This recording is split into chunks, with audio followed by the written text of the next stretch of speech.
See a couple of my listeners from Houston, going back to Houston. In their second marriage, each with grown children who didn't get along, parents have considerable assets. There was a sizable dispute brewing. What are we going to do about our estate? Hey, wait a minute. I heard Michael talk about Steve Cordasco. I'm going to call Steve Cordasco and the team at Mercer, and they did. The estate planning team put together a comprehensive estate plan to help ensure the parents' intentions were met. All the necessary documents were drafted. They saved in legal fees and now can be certain their estate won't be disputed. Call Steve Cordasco and the team at Mercer Global Advisors, 855-558-3500. Maybe in the future I'll be talking about you, not with any specificity, having made the call to Steve. Cordasco Financial Network, that's a trade name owned by Mercer Global Advisors, an SEC-registered investment advisor. Securities are offered through Andrew Garrett, Inc., which is not affiliated with Cordasco Financial Network or Mercer Advisors. Client experiences will vary. Successful outcomes are not guaranteed. Time now for the headlines from Smerconish.com, the newsletter. We are going deep. I need everyone's command attention. That didn't sound right, but pay attention to what I'm about to say. You would like to command everyone's attention. Yeah. Thank you. So every day at Smerconish.com and the newsletter, we publish not only the 20 hand-selected aggregated links that I undertake that responsibility in an effort to deliver balance daily, but also exclusive content. And a very unique submission arrived from my dear friend Pat Croce, who used to be my next-door neighbor. Pat Croce, this is the way that we identify him in the piece, enjoyed diverse entrepreneur careers in sports medicine, professional sports. He was the president of the Philadelphia 76ers, and the hospitality industry before he went on to a spiritual adventure inward almost a decade ago. He serves as spokesperson for the American Cancer Society's Healed National Initiative. So Pat is doing God's work. TC, are you ready for this? Published today under the headline at Smerconish.com, Die Before You Die. Die before you die? Explain, please. There is ancient inscription carved above the door of St. Paul's Monastery located on the secluded Mount Athos Peninsula in Macedonia, northern Greece, circa 10th century. And it reads, if you die before you die, you won't die when you die. Similar to the prophetic words of the gold-leafed Delphic command, Know Thyself, inscribed on the Temple of Apollo approximately 2 millennia earlier, this puzzling Greek axiom also holds the secret to life's ultimate treasure, eternal peace and happiness. Allow me, writes Pat, to dissect the metaphysical maxim into 2 segments via an experiential self-inquiry to better help clarify the head-scratching questions that are potentially arising in your voice in the head at this very moment. The first portion, if you die before you die, how the hell do you die before you die? What is the answer, please? You must read on for the answer. When you read on, I think you're going to probably have to read it twice. Okay. I got to get him back in studio. It has to be in studio. For mindfulness. No, it has to be in studio because I think you need the in-person back and forth with Pat. Well, I so miss him. Oh, he's the best. And would love to, Pat, look at the image. I went back and forth with Alice today because I wanted to get the art for the newsletter just right. And everybody will see it in the newsletter today. I wanted an image of Pat because Pat looks distinctly different than Pat when he was president of the 76ers, and I wanted to capture that because it lets you know he is a man on a spiritual adventure, and you want to go along with him. What does his look and his facial hair, et cetera, is that part of the whole thing? What is that necessary? What does that symbolize? That's why I need him here. I need him in the chair. Yeah, we need to go through the whole thing. To discuss this with us. Great. Let's anyway, it's a fabulous and distinct piece, so check out the exclusive content at Smerconish.com. Of course, we've got all the political news of the day. Heavy voting for a weekday poll question yesterday. 13,009 votes. I want to thank the last 9 people who voted. Thank you. Why not? Because if it had ended at 13,000, I would have been dubious. No, you never would have taken that. 13,009 voted. Would Liz Cheney cause more harm to Donald Trump in 2024 running for president as an independent or as a Republican. 63% and change said she'd be more a burr in his saddle as an independent, meaning in a general election, than running as a Republican. It's pretty clear to me she wants a piece of him in 2024 if he's running. She ended up losing last night to Harriet Hageman by slightly more than 2-1, 66% to 29%. She raised nearly $14 million for the race, but this is the key takeaway. Didn't spend most of it. Knew she was going to lose. Early on, she and her team believed that, well, if there were a lot of MAGA candidates in the race, then maybe she could survive with a third of the vote. But in the end, the Republican establishment, Donald Trump, Kevin McCarthy, the folks in the Republican Party in Wyoming, the reddest state in the land, they coalesced around Hageman, and that was it. You know, in the same way that if you had the opposition to Donald Trump coalesce around him instead of fractionalizing that vote, you know, theoretically, he could be taken out in a Republican primary. So Liz Cheney said last night, 2 years ago, I won this primary with 73% of the vote. Think about that. 2 years ago, she won the primary with 73% of the vote. I could easily have done the same thing again, she said last night. The path was clear, but it would have required that I go along with President Trump's lie about the 2020 election. It would have required that I enable his ongoing efforts to unravel our democratic system and attack the foundations of our republic, and that was a path I could not and would not take. Okay, here's today's poll question, a follow-up also about Liz Cheney. Is Liz Cheney's influence ascendant or in decline? Ascendant or in decline? In other election news, Lisa Murkowski advanced in Alaska in her bid to retain her Senate seat.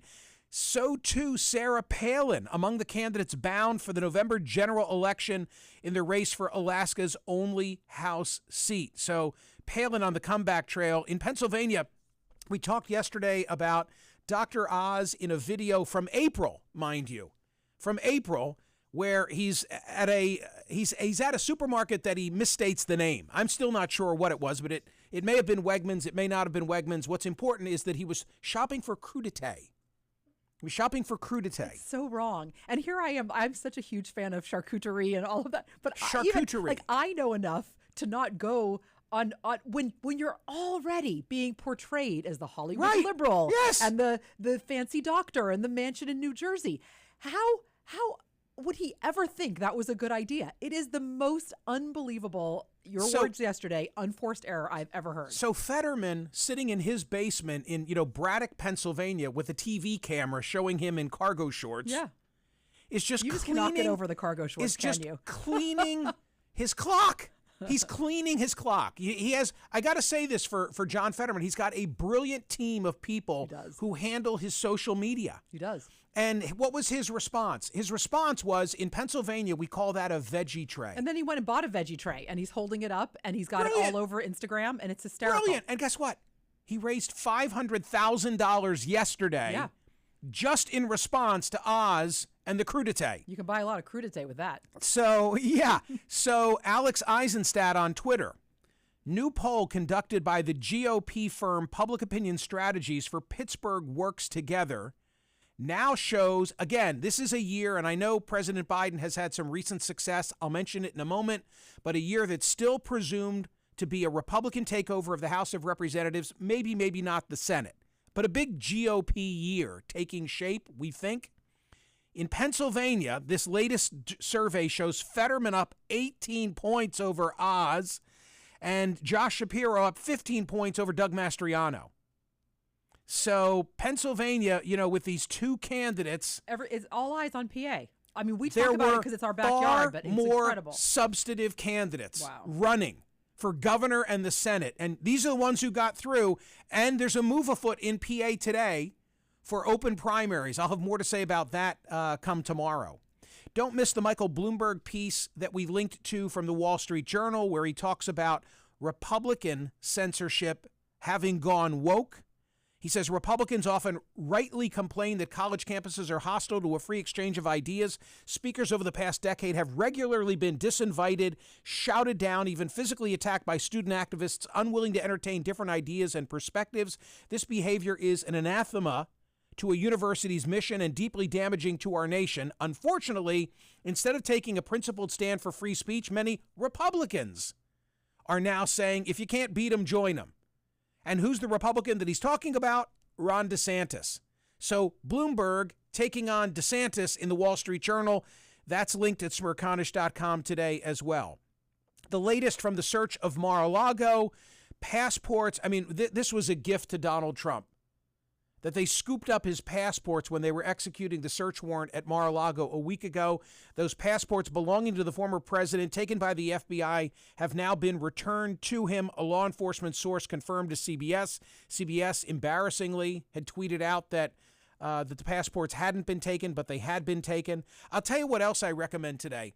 From Politico, a several-person byline, the best explanation that I have read as to why was Trump holding on to ephemera, memorabilia, classified documents, et cetera, et cetera, et cetera.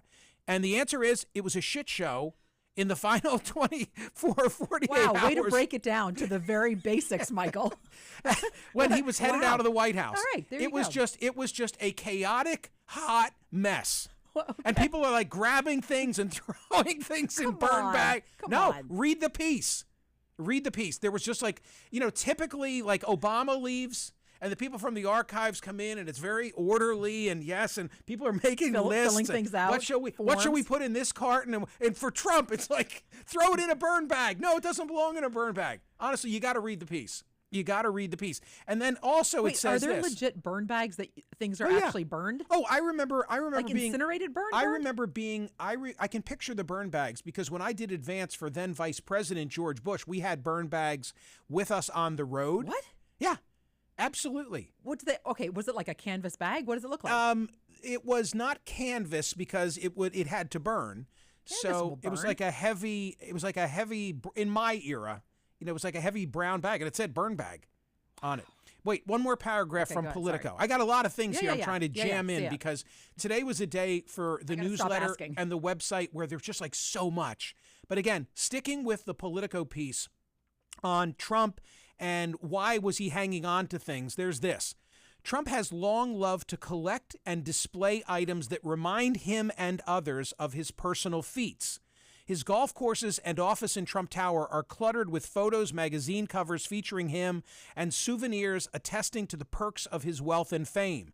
Whatever he didn't want was usually whisked away with little regard. Indeed, as he worked in the Oval Office, Trump would end each day pushing the materials from his desk into a cardboard box once filled would be sent off and replaced, according to two former officials. I think that's it. I don't think, based on what's in the public record so far, that he had some plans underway, some Machiavellian, I'm going to hold on to this Kim Jong-un. I just think he liked to surround himself with ephemera and with the trappings of his wealth and influence. I'm not defending it, but I've been asking the question, why? Why was he holding on to all these things? Somewhat lost in the shuffle of all of this is the Biden bill. Biden signing this sweeping bill to tackle climate change and lower health care. On Tuesday, he signed into law the Inflation Reduction Act, an ambitious measure that aims to tamp down on inflation, lower prescription drug prices, tackle climate change, reduce the deficit, and impose a minimum tax on profits of the largest corporations. And it's because, it's August, my God, it's mid-August, and yet it's kind of buried because of everything. It's a huge deal. And yet there's so much else out there to capture our attention. The New York Times even has an analysis today that I linked to. Even on Biden's big day, he is still in Trump's long shadow. And so many of the news outlets today dominated by Donald Trump and the investigations and prospect of his resurrection, politically speaking. The NBA is not going to hold any games on November 8th. Election Day, in efforts to focus on encouraging fans to vote. In other words, they've made a scheduling decision that they are going to promote nonpartisan civic engagement and encourage fans to plan to vote during the midterm elections. That's interesting. In Minneapolis, the Patrick Henry High School is now going to lose its name. Patrick Henry, the 18th century Virginia politician, leading proponent of independence before the Revolutionary War, owned enslaved people. If that becomes the standard, what of Washington, Jefferson, Madison, Monroe, all presidents who owned slaves? What of Washington, D.C.? Or Washington State. Or Washington anything. State. Or, yeah, no, that's interesting. In the Ron Burgundy category and the thank God it didn't happen to me, Alex Wagner made her debut last night in the Rachel Maddow time slot at MSNBC and had a prompter fail. What happened? Apparently, they put in she'd been doing rehearsals. Okay. No surprise there. Sure. And what I always say, TC, on a Saturday morning, that my prompter operator is the most important part of my team. And I don't even know who my current prompter operator is because they change. And it's a person in Atlanta who is literally sitting there with a dial in his or her hand. When we were doing the American Life in Columns tour, was it Nashville or where was it? Atlanta. Atlanta, of course. Hello, excuse me. Atlanta, because that's where they would be located. And your teleprompter audio, and that was Q&A. Amazing. Hand goes up. Yeah. And it's a woman who says, I'm your teleprompter and operator. it just stopped everything. You were like, What? hold on. Right. This is important. You are the most important person in the room. So the prompter operator sits with a rotating dial and feeds the script. And I'm looking at a TV camera in Philadelphia, and on the camera lens is the prompter. And it's very important to have a rhythm, right? Because if I'm ahead of her, she's ahead of me. Right. And to the people at home, So wait, they what, don't know. What went on with Alex Wagner? They apparently loaded in. Here it is, her debut. And they loaded in a script of one of the rehearsals. Oh, my gosh. Yeah. Oh, my gosh, Michael, you would have been... I'd have dealt with it like so calm. You would have been fit to be tied. Michael, you would have...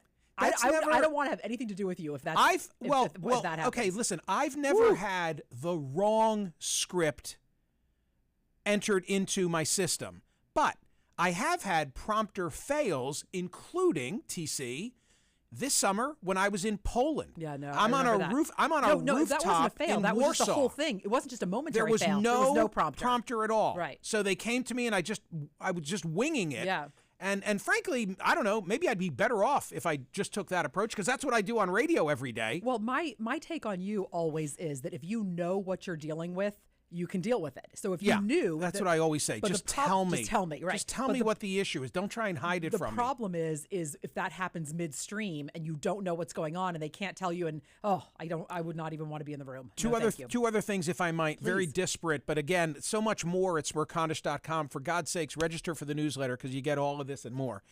There is a trial playing itself out in Los Angeles about the gruesome crash images taken of Kobe Bryant and the others who perished in that helicopter crash. That requires our attention. I got to do more on this maybe tomorrow, because they had an expert witness who testified last week saying that the behavior of the deputies who took pictures, the defense of this is, well, there's a reason why county lawyers have argued that there were legitimate reasons for first responders to take and receive photos, including trying to determine the site of the crash and decide what resources were needed. So in real time, they're taking pictures.